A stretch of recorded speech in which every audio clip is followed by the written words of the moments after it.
Hey everybody, welcome back to Ready Steady Play. We've lost our Ollie for the final thoughts of The Great Wall, but that's okay because you've got your three best opinions here. Yeah, obviously. Because we saw Nesson, right? So exactly. We saw the evolution of the game. Yeah, that is true. We've been here for the progression. So I'm Mike. Chris. Who am I? No. You're also Mike. I'm Mike 2. He's Mike 2, the Michael. The three Mikes. This is the Chad, Mitchell, Michael trio. Yeah.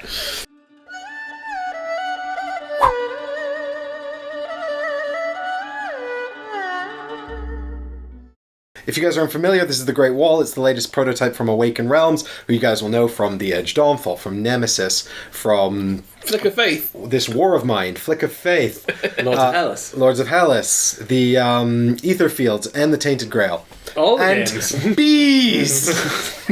Oh yeah, bees. And Siege Storm as well, you know. I think that's their whole catalogue, but if we missed something, we apologise. And many expansions. But this is their latest big box Kickstarter game. It's quite a departure from their previous two, which have been sort of storytelling games. This is very much a strategy game. It's a worker placement game. It's sort of semi-co-op where you have to do sort of pseudo-collaboration on these worker placement spaces to generate resources and build up the Great Wall here. This is what it might look like in the end, but during the game it will look a lot less exciting. And we've got out here the hordes who are coming down from the steps and attacking the Great Wall. And we're also putting out defenses to protect against them, and those that don't contribute are dishonored and lose victory points, which is also called honor. Yes. Very concise. I concur. I agree with what has been said. So the game has a lot of sort of stereotypical worker placement elements. It's got spots where you can change the turn order priority for things, or sorry, the tiebreak priority for things. It's got resources over here, it's got recruitment over here. Here you can pick up some cards, and here you can build asymmetrical player powers. And then up here you can help shore up the wall with these defenses, and over here you can move your troops around as you vie for control of these three wall sections to get victory points for having the most troops out. We actually never did we? We never did that. But it could be you guys move troops by other methods. Yeah, we used the tactics cards here, which are these sort of subtle military cards. And you can, these guys are all overseers overseeing the workers, and you can upgrade your overseers to gain more resources from each spot. You chop wood a lot faster with a scary guy with a death mask and a spear watching you. Yeah. Exactly right. So Too slow. Work harder. So one of the most sort of noteworthy elements of this game is the way that the placement of the workers work. You see, you've got these long red caterpillars here, and you fill them up with workers like this, and if you fill them all up with just your own workers, then you will become dishonored and lose some points. But if you wait for other people, then the spots won't actually activate until they become full, and then you have to wait, and you might not get the resources when you want them. And also, players will get to pick the activation of things based on their order here, but they might not get to activate them in the order that they want because they have no control over it. Mm-hmm. And so you've got this sort of consideration about when you're going to get the resources coming in order to do the things you want to do. Yeah. So it is a wrench in the efficiency machine. Yeah. Which we all suffered from, I believe, at times. Absolutely, I definitely felt that. Which we all suffered from, as you say. Yeah. Yeah. Like, felt its pinch. But we did reduce it by collaborating to some extent. Yeah. Which I think is a key component of this as well. Yeah, it's weird. You have to wonder, I know that the game to depth in the rulebook does mention it does encourage table talk, it does encourage negotiation. I don't know if it necessarily... I'm inclined to think, actually, it wasn't expected to happen to quite the level we did it. I actually thought... We're actually going to... obviously, because of Defend the Walls, I think it was intended. With resolving workers, I could be wrong, but I would have... I don't think that's very collaborative. Yeah, well, I was going to say created that. Yeah, I feel like I think we all wanted to build stuff, and so we all kind of collaborated a lot more on the resources element than another group might.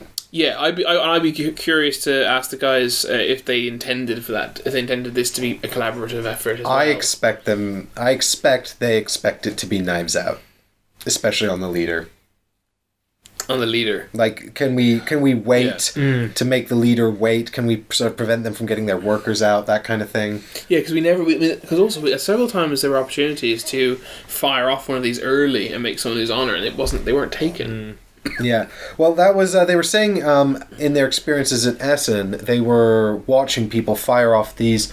So there is there is some cards that allow you to do advanced activations, a phrase that I know they're looking to change. But that's where you pick one of these caterpillars that's not full of people and fire it off early. Yeah. So in this case, the yellow player would lose 2 points. Yeah, so you can force that upon somebody.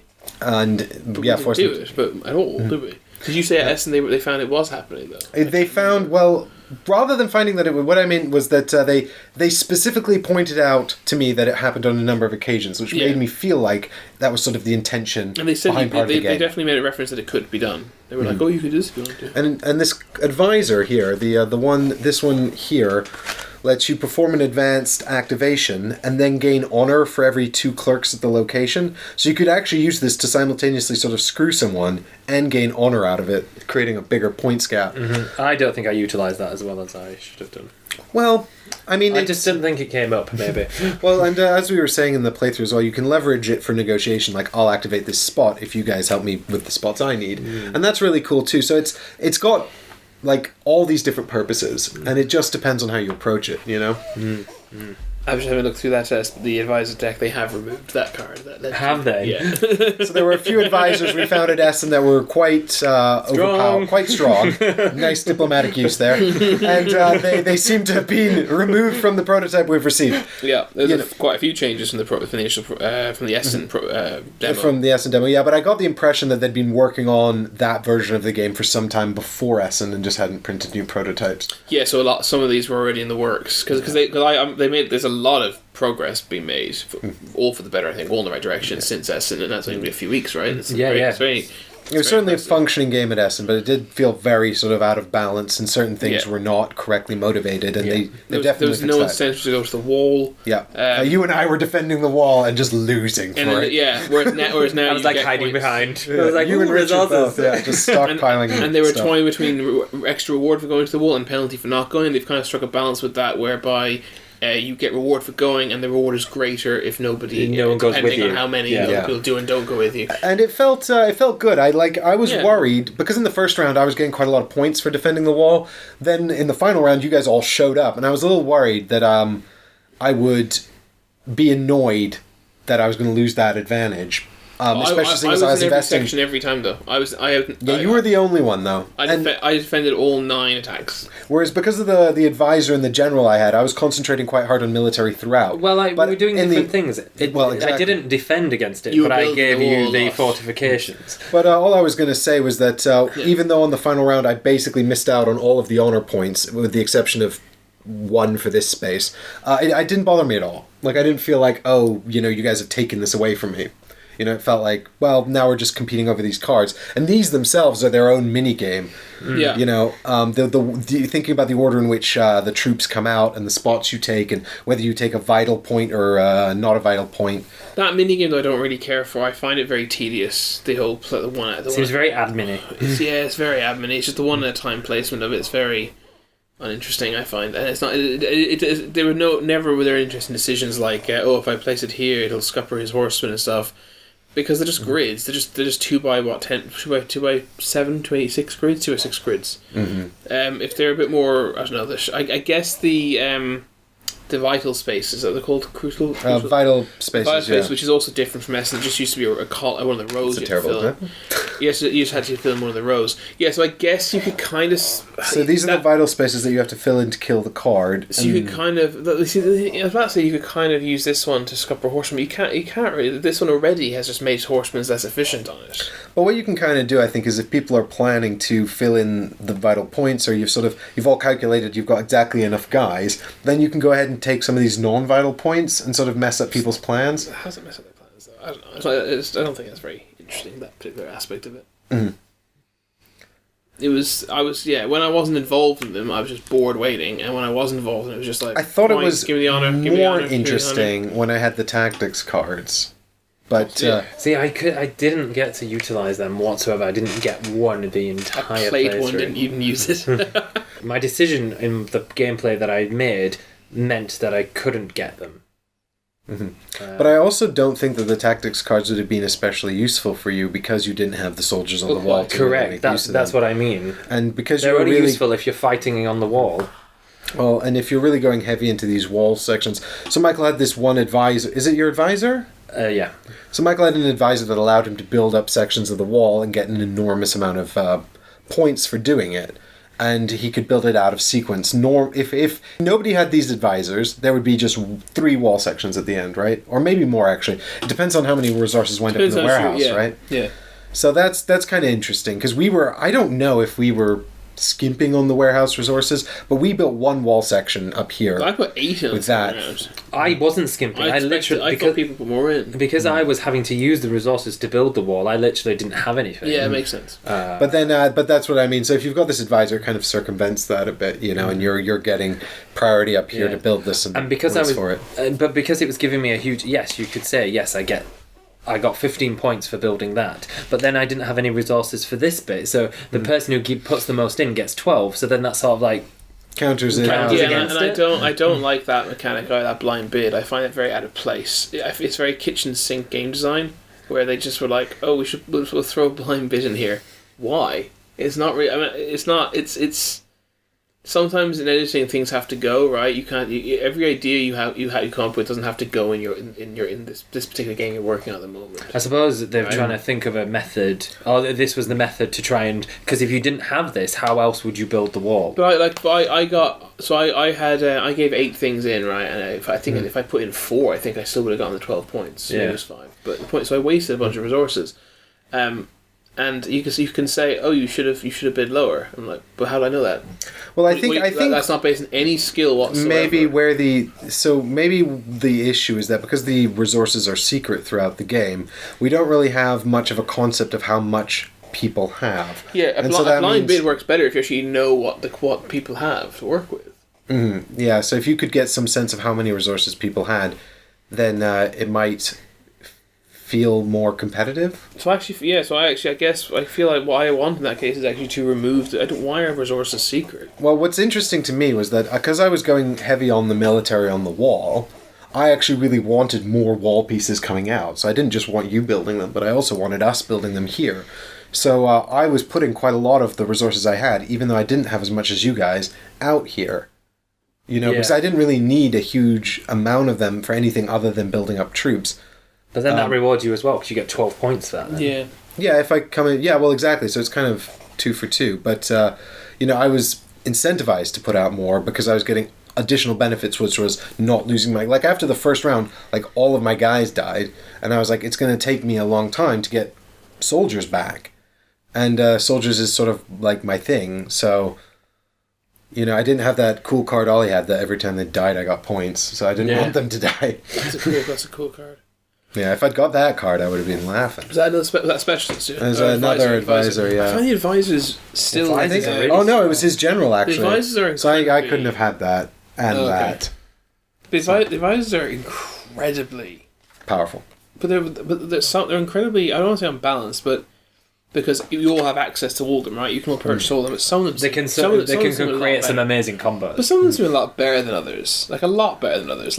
Get 1 extra point when you build a fortification. Compare that to the one where you build the walls.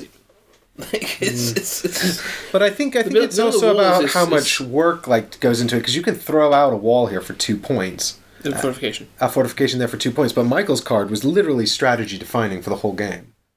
So this lets you pick up an extra point here and there. Yeah, exactly. That's what I'm saying. They're completely different. That's what yeah, the scope between the two is huge. It's absurdly huge. The advisors do completely. They're not all supplemental. Some of them are. Some of them are strategy defining, and others are just nice to have. Some of them one feels would be more at home being a general power. Yeah, maybe. It seems really weird that for 3 gold you can buy the ability to make walls, or just get an extra point every time you engage or something. Yeah. Well, they all need to be a bit. I just think there's too much variety. There's too Well, I think there's an important distinction to be made, but because by the level of influence they have on the game, which can be huge or quite minor, and the sort of observation of their power, right? The strength of the card itself. Okay, I suppose the way because the strength needs to be roughly equal, but the sort of the potential is very different. Yeah. The potential, there's nowhere near as much potential in some of them as there is in others, and I think that's a problem. But what's interesting to me is that because you can get dealt 4 of these and you choose 1, right? Yeah. So you could be dealt 4 that are game-defining strategy building cards, and I could get 4 just kind of nice little supplement things. So that's if you're going to give them that willy-nilly randomly, then I think they need to all have the same level of potential, and they don't. Oh yes, because with the random element at the start. Well, maybe that's why you get 4, I guess. Yeah, that's a gambler's fallacy. You could still end up with as I said, you can get 4 game-defining ones, and I can get 4 little nice supplement ones. So what? Yeah. I mean, I was going to say that Ollie only had 2, and he came second place. But I actually think that his supervisor was one of the most strong cards in the game. Yeah. And that might explain that. Yeah, that's he was fantastic. That is absolutely if I had had that with this, that would have been incredible. That would have been incredible. That's that's crazy. I think that's the best card in the game. I couldn't believe it works the way it works. Yeah. But even the fact that you think there is a card, a best card in the game, means there's a problem with that deck. But we've seen it get a lot more balanced than it was, and so there's plenty of opportunity here for them to iron out these. It's come a heck of a long way in a few weeks. Yeah. Oh, 100%. So there's more than enough opportunity to fix these issues. Yeah. And so. Going on from that... How much fun did we have? Yeah, exactly. Now that we've sort of addressed the advisors. Yeah, because obviously we've danced around this. This is as we said, a prototype. So every it even says on the box. Every criticism, piece of feedback we have for the balancing, for the way the game functions is obviously with the enormous asterisks that they're not finished yet. I mean, I think what's the overall fun impression of it? I think that the game has opportunity to be quite long. That was my feeling of it. It feels like we've been playing this for hours. We have. We have been playing for a very long time, but I think that we also obviously we're under filming conditions, which means, and as you've seen, we've made this incredible show, and so that's quite draining in itself. But I actually. The potential for a lot of AP. There is the potential for a lot of AP. There was a lot of AP. Yeah. I don't know how well Mike edited it out, but there was a lot of AP. The problem for AP is not just potential, it's there. It's really bad. But is that the game designer's fault? I mean, is that their responsibility to make the players play faster? No. But some games are definitely more prone to than others. Well, I think that this one could potentially be very prone to AP because... it's got so many calculations that you can possibly make. And then add the table talk to that. Yeah, and which we did a lot of, in fairness. This game can take a while. Yeah. But from a pure fun factor, what do you guys think of it? Did you enjoy the game with the caveats that obviously we've mentioned? I played quite a few worker replacement games now, and you always do that. You always say worker replacement. Yeah, do I? Not always. You've done it a few times. It makes me laugh. Wrong. And I again with the caveat that this is a prototype, I actually didn't mind it. I quite liked it. Didn't mind it. High praise indeed. No, I had fun playing it. I did. I feel like my strategy, the card that I had railroaded me into a particular strategy, so at times it felt like I was and I don't know, this is probably my personal playing style. I always feel like I'm the admin person. I think we played a game recently where I felt like I was the admin. I felt like I had to do all the admin in another co-op that we did, and I felt like I felt like I had to do the building of the wall, which was beneficial to everybody, as well as to me, because I got the benefit of the points for it. But it was almost like, I don't know, I felt like it felt like, this could be wrong, but it felt like I'd contributed the most to the pot. But I think that I just think that that's sort of different means to the same ends, isn't it? Because yeah. If you're putting soldiers on the wall, you're also just preventing the hordes from coming in. Yes. It's all kind of the same end game, isn't it? Well, it is. It depends on what you think is worth more. Like, the reward for doing this, which benefits everybody, but then you then get to build this, which, I don't know, does this get you more points in the end? Potentially. Potentially, but also this is a lot more expensive in terms of people investment. You got to do your thing for free at the end of a card, whereas we had to put workers out here and spend our actions doing this. The only way to get that way or this way, right? But then I had to use my people to get the resources because I didn't have anything left. Yeah, but we all had to do that because we needed resources for this too. We all had to get resources, and we had to spend those resources here, whereas you spent them without. Yeah, that's what but you can buy people for cheaper if you go up this track, I suppose, as well. Yes, and you possibly needed even more resources than we needed, so maybe it balanced out the amount of workers required for our wall contributions in general. Mm-hmm. Yeah. But while it is sort of I mean, you still finished within grasp of all of us, so it does feel just kind of like sort of different avenues to sort of achieving the same kind of thing. What I think is that it feels less impacting, or maybe more contributive, because we're all here at the end of the round scoring points and doing things, and you're not. Yeah. You know, even if it kind of works out. Yeah, even if it kind of works out the same way, it feels like you're not involved in this. Yeah. And then that feels bad. And maybe that's why I was prone to a little less AP, because I could think about what I was doing, maybe. I don't know.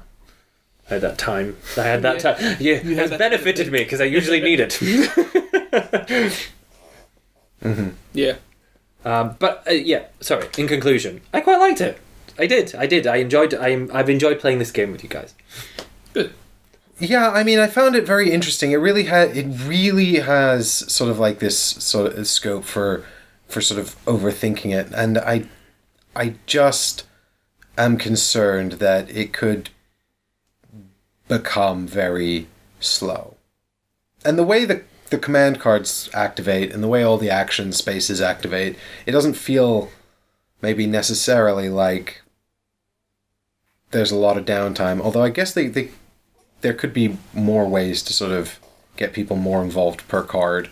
Well, I mean, I quite like it. You're involved with every card because you always get to do something, right? Right, but some cards like Work Harder, for example, wind up with one person picking like 6 things, and then everyone else just gets that's one. Okay, it's their turn, right? I mean, I'm okay with that. I think the whole Puerto Rican thing of Puerto Rico game style thing of I do a good thing, you do a less good version of it. Yeah, I like that. I think I like it too. It works well with this worker placement system. I was just wondering if maybe they were slightly more even throughout the cards. People would feel more involved more regularly, and it would sort of reduce the capacity for AP. I felt involved all the time. It was just when people were taking a long time to make decisions that you feel not involved. That's when you just feel the weight of the AP, right? But I think the games do a decent job involving you all at all times. Yeah. And I like the way that those cards synergize nicely with this worker placement system, with the caterpillars as you call them. Yeah. My only things I liked that. The only things I'm not so keen on are, as I said, the blind bid mechanic kind of just it feels very thrown in there. I kind of understand why they did it, because they needed a way to build up that wall, and obviously you need to be rewarded if you're going to throw in a bunch of resources in. But the whole blind bid mechanic, it feels very swingy and a bit out of place.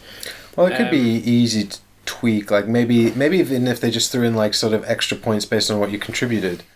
Like if you're 10 ahead of the next highest, get an extra bonus. Yeah, there are ways you could tweak that. I guess you're right. That's a good point. But so I'm not as keen on that. I'm not this whole mini game. As I said, I find more tedious than enjoyable that particular mini game. You know what? It kind of reminded me of the thing in Trickerion where you're stealing each other's spells. You mentioned that at Essen, but that's a lot. That is so much smaller. Those mini games are much smaller. They're much more. They're much quicker to do as well. There's a whole. The game just stops for like 20 minutes while you're doing this at one point. And the other thing I'm not as keen on is the how important this tea room is and how difficult it is to go up it. You have to. Now I know you could say, well, if you think it's that important, put your guys there and take it, which I did at the very start. I even took a advisor at the start who would let me do that to get top of the track in turn 1, which I did top both tracks. But you can't just keep going back there all the time. You got to do other stuff, and I find that the fact that it's the tiebreak for the whole game. It's who gets to activate first for everyone's card, not just your own card. It's the tiebreaker on the who gets the most points in the resource thing. It's too much reliance. Almost like this is too powerful and this isn't utilised enough. Quite, absolutely, yeah, that's 100% it. But apart from that, those are the 3 things I would like to see worked on more. All the improvements since Essen, I think, have been in the right direction. I think it's very, very reassuring to see how we observed some problems in S, and they fixed a lot of them. And they're like it's 100% been going the right way, as I said. But I really like the command cards. I really like the worker placement aspect. This is like a whole evening. Without a doubt, this is your evening, which would potentially stop me from bringing it out, but that doesn't mean it's not a good game. Well, I'd be very interested to see how it works at different player counts. We played with 4 because it was recommended, highly recommended, and perhaps we did not do enough chit chat around the table to make the most. Oh, I think we did. Oh, our table talk was well, not enough backstabbing then. Yes, that might have been my influence. Yeah, you're so reticent to do that stuff. But yeah, what do you guys think of the theme? It's not one that particularly appeals to me, I'll be honest, the Great Wall of China. I understand why they've done it with barricades. I was trying to think of another way where they could do it, like a theme with this kind of thing. Good point. Generic fantasy. Well, the only other option is generic fantasy or like Lord of the Rings, like Helm's Deep or something. Yeah. But even that doesn't make as much sense. They don't build a wall in it, do they? Yeah, they don't build a wall, and it's like a prequel to Lord of the Rings, when they were building Helm's Deep, and also Story of Helm Hammerhand. Yeah. But I quite liked. I mean, the Great Wall theme doesn't grab me, but it was fine. Like it's nice to see new themes, right? I understand how it works. It's not generic fantasy, which is nice, and it's I like standard fantasy setting. And we got some cool minis, and for me, I quite like. I don't mind the theme of China at all. The Great Wall. This wouldn't put me off it at all. No, it wouldn't put me off it. It wouldn't draw me in. That's all. Yeah. There are some things if I'm scrolling through Kickstarter, there were some themes that probably the person just open up because it's that theme. Probably the person most into the Great Wall theme would be Ollie, who left. Yes, he actually told me while you and I were chatting the other day, which is what I was telling him a little bit about. He said how it. Don't want to quote him incorrectly. I think he said that it's fact, but maybe that's that they used the bodies of some of the workers and they threw they basically buried them in the Great Wall. He might have said it's a myth that may or may not be true, but I think he said it was fact. And I kind of said to him, they should put that in. They should be like when your guys die in the wall. They go into the wall. You get an advisor that says when you lose a man, you can shore up the wall or build a barricade or something. Or gain like a bonus to your blind bid. Yeah, there you go. It'd be fun, right? There would be some cool. There's potentially some cool thematic stuff they could do. Mm-hmm. With the theme. Do you know what I quite like? I don't know if this is just me. I think maybe because I know why they've done this. I think with making it back in the day with just military men, but I would have quite liked to have seen a dragon horde come out. You want fantasy, but I know that's probably not realistic. the big bug. Chinese dragons don't have wings. That's good, because if they had wings, then what's the point of the wall? Yeah, it's true. Oh my god, you're right. Oh my god, real. I just thought that. One thing I would like to point out though is I understand that the Great Wall is very, very long, right? And I think it covers lots of different kinds of terrain. I've been. To the whole thing? Did you walk it? Yeah. The entire wall? You walked the whole thing, did you? No. Did I? Because some people have done that. Oh, but it would take weeks. Quite. Well, what are you, like, not committed or something? Lightweight? No, I went for an afternoon. An afternoon, well... Well, no, an afternoon and a morning. What was your point? What, did you just go and, like, check it off the list and leave again? Are you saying you wish the board reflects it more? What I was going to say was that I find this beige colour to be very dreary, and if it was green fields or something, I feel like it'd just pop more and be a bit more exciting. The only reason I didn't mention the fact that I think the board looks rather ugly is because I assumed it's changing. Well, never assume. Never assume. There are lots of trees in the bits that I went to. Yeah, great. Put in some cool foliage and stuff like that. Well, I guess back then, when they were building it, there was more civilization next to it. This genuinely looks like Mordor, and it's quite it's very dark and dreary. It's quite mountainous. Yeah. So there's lots of steep sides to the wall as well. The bits that I've seen. Well, I think that's what this is intended to be, mountains. Yeah. Right, it looks like sort of mountains and shadows and things.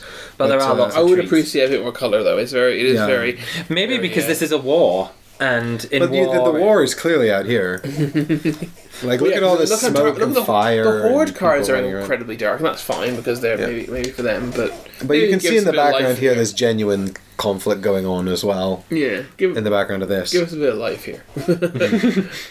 Let's have a stream. I mean, even if you just sort of had like you could have like a sort of a gradient where there's all these like green fields down here or something, and then up here there's mountains. Yeah, I think it'd be nice. Yeah, mixed up the aesthetic a little bit. There are buildings on the side of the wall as well and down at the bottom, so maybe you could put like Some gift shop. There is. Where's the gift shop? I bought some tat. What? Tat. Tourist tat. Touristy junk. Oh, tat. Yeah. Sorry. I'm a sucker for tourist tat. And yeah, so what you could do is you could probably have a mountain and make it look like the barracks is in the side of the mountain or something like that. I suppose that would change the scope of the board, though. If you had an entire mountain on here, then Entire mountain. that would be difficult. They can make a stretch goal. There might be a It's gotta because like it does sort of feel like, well, anyway, I'm sure that a much more talented artist than me can think of some way to liven it up. I hope so. Be nice. Even just up the contrast a little bit, that'd help. Or like streets filled with people, I don't know, wearing different colours. Maybe it would look too busy then. Yeah. A lot of it is art. I think that's why it's so apparent. Like a huge amount of the board is actually just art. Yeah. This whole section here is just art. This is art. There's nothing. Yes, I here do. at I all. actually do feel something, because especially playing this configuration, I definitely do feel the board's a lot bigger than it needs to be, and it is to the detriment of the game. Well, you've got to have space for the Take people to log. pile up. But here's the thing. I think, when it comes to my sort of final thought on the product, I'm sort of wondering where I'm going to fit this in my collection. I'm wondering how good it's going to play at other player counts. I do think that this feels like a real sort of hobby gamers. It's got that element of a lot of Polish designs where it feels like a game designed by real hobby gamers. It's not for my lighter groups. I do find that I've yet to be largely disappointed by their games, and I will probably wind up backing it. Well, I'm in a similar field area to you insofar as I think I like a lot of I like the core systems quite a lot and how they work together, and the worries that the criticisms I've made, the things I don't like so much, Waking Realms, as you kind of hinted at, they haven't really let me down. And I do very much, especially seeing how much they've improved, I actually do trust them to tighten those things up. Mm-hmm. And sure, you're not going to like everything about a game. Even if there's an aspect I'm not as keen on, I'm very confident they're going to refine it into a really good experience that I thoroughly enjoy. Mm-hmm. And yet, I don't see where it fits in my collection either. I don't see myself bringing it out ever, and therefore I would actually be leaning on the side of not backing it. Yeah, what do you think you've got in your collection that sort of supersedes it? Supersedes it. I didn't say anything supersedes it. I said I don't see where it would fit in my collection insofar as how I'd break it out, when I'd get to break it out, what mood would I be in. I mean, if I want tower defense, first of all, tower defense is not a mechanic I'm particularly fond of, and I've gone all in Power Rangers. Power Rangers is my tower defense game, I guess, and it's a theme that much more appeals to me, and it's much quicker and it's so much sillier fun, and yet quite hard and serious at the same time sometimes. Especially the harder monsters. Worker placement, I've got so many worker placements. Trakera, you've mentioned. Anachrony, also by Mind Clash, would probably, I'd rather break out, I think. I just don't see myself ever saying, we've got 3 hours, let's play. I just don't. I would just never suggest it instead of some other games in my collection if I had the time and player count to play it. Which I guess is the case for lots of my games in a way. I mean, some of my games are relegated to the back of a cupboard. It makes me wonder why I even hang on to them, right? So it's not quite. So it's not a strong criticism. Well, the cupboard of shame. Yeah. It's gotten worse since you guys were last there. And I imagine this is not going to be particularly cheap to back. Yeah, that's a really good point, Michael. I mean, if this game was like 20 or 30 quid, I'd pick it up. I'd probably get a couple of plays out of it. Obviously, it's not going to be that because it's because there's a Working Realms. Well, yeah, with the miniatures. I mean, yeah, their games are expensive, but they're expensive because for a reason. Well, yeah, exactly. Because they're high quality productions and there's a lot of stuff in them. You get a lot of bang for the sort of price I imagine this is going to be. It's just not. It just isn't. The collector in me, the uncontrollable, addicted collector in me says, "Yeah, I'm going to back it. I'm going to keep this. I know it's going to live on the shelf. Yeah, I know that, and I'm trying to get better at this. I'm trying to get better at not backing games that are just going to live on my shelf. So I'm going to try and resist backing it because I don't think I'll get to play it.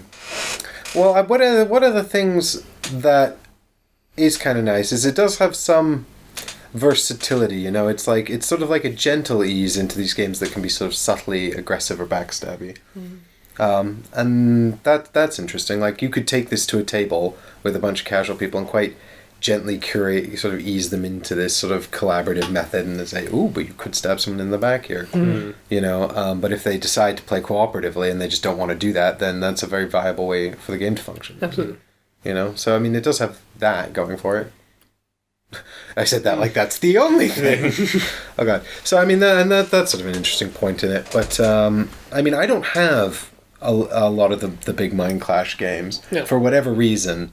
They never really hit my shelf. So, not that I don't like them. I like Tricarion a lot. We played it on the channel, and I was very enthusiastic about it. Yeah. And I've played Anachrony as well, and I quite enjoy that too. Yeah. We almost played it on the channel. Remember, you brought it over.